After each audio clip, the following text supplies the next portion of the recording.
Sunday, December 23rd, 2018.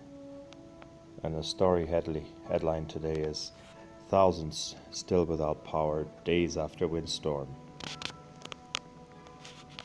And here's a picture of Reverend Lindsay Hills, rector at St. Mary's in Kerrisdale, had just returned from a graveside service when she saw the church's neighboring property had lost a large tree during Thursday's windstorm.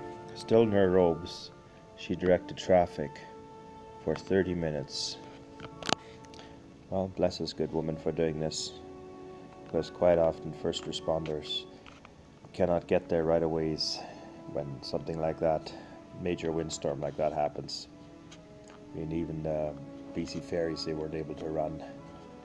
The night was real rough and it was really windy and cold. We even got the windstorm way up here in the Caribbean where I live, and it was very windy that night.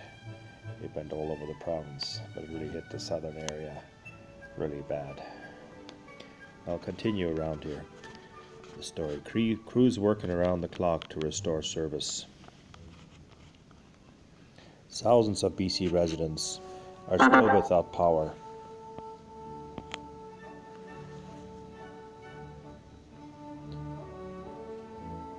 Saturday, after a damaging windstorm whipped across BC's south coast Thursday, gusts of more than 100 km/h in some areas uprooted trees, sent debris flying, busted up a popular pier in White Rock.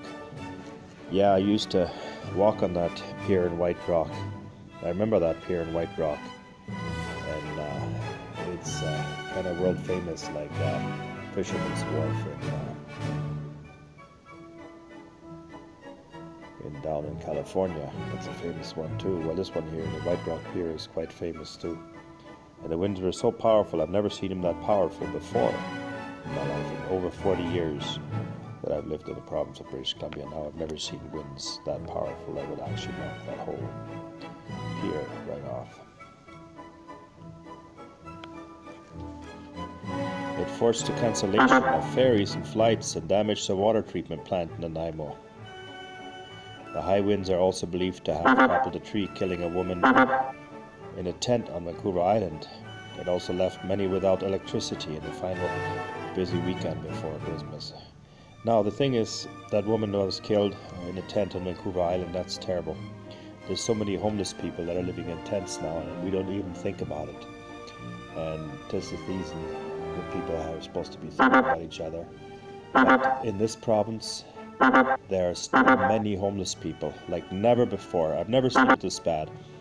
I was down in Vancouver to visit my daughter, and down there I found blocks of people living in tents on the roads, or just living in makeshift shelters under tarps, and it was raining outside, and they had their shopping carts, because rents are so high in Vancouver now that people cannot afford it. Not on the social assistance money that they get. There's no way anybody can afford to rent a place.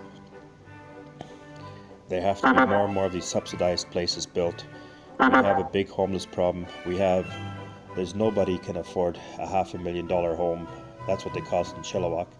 And everything in Vancouver is at least $1 million now. And the homeless problem has to be solved too. Now we'll go on with reading this article here. It has also left many without electricity. BC Hydro crews have been working around the clock to try to repair the damage. During the storm, 580,000 customers lost power, according to BC Hydro spokeswoman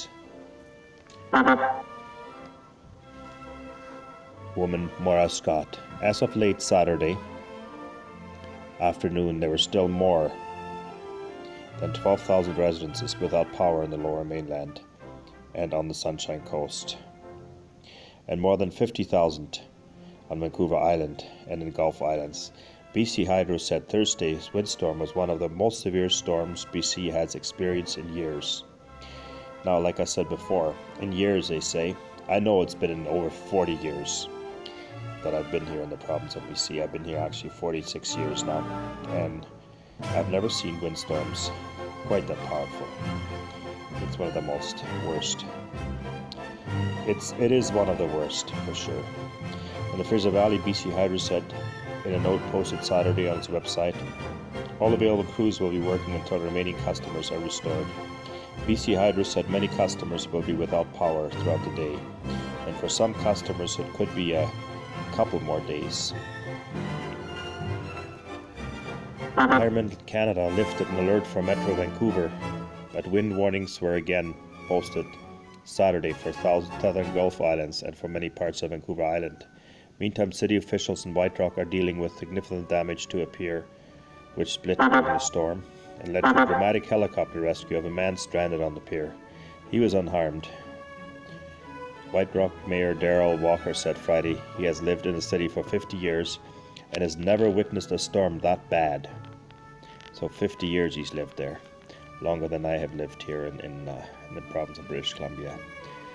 But this man has lived there 50 years and he's never seen it that bad. The pier is about 100 years old, of course, but it's been restored many times over. And they're imagining it will cost several million to replace it, or at least $1 million. About 30 meters of the almost 500-meter long pier washed away after it was pummeled by waves and at least 3 boats that had become unmoored. Walker said city staff members haven't had a chance to do full assessment, but noted the pier is extremely damaged and will take months and likely millions of dollars to repair. He said the city has already spoken with the federal and provincial governments to hopefully get some financial assistance. Environment Canada said gusts topped 100 kilometers an hour just south of Vancouver and in parts of the Fraser Valley. The city of Nanaimo says the storm caused its water treatment plant to break down. So there you go, sewer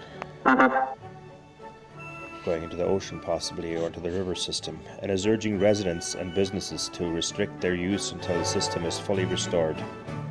On Saturday morning, the city said water treatment plant troubleshooting was continuing, and the situation was less severe than it was on Friday. However, it is still asking residents to conserve water at home. For example, the city recommended that residents take short showers, but refrain from washing their car. Yeah, that's bad, all right. Also in Vancouver Island, a woman died Friday after she was struck by a tree, believed to have been uprooted by the wind. RCMP said that around 11:30 a.m. Thursday, during the storm, a tree fell on a tent occupied by 5 people.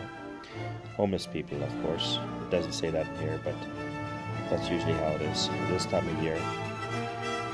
Killing a woman and injuring 2 men. And you can look up more of this at Tick Crawford at postmedia.com.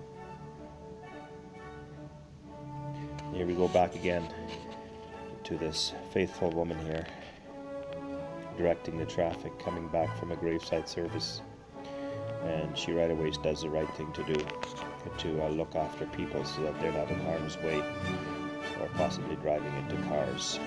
Yes. And this is the end of the story.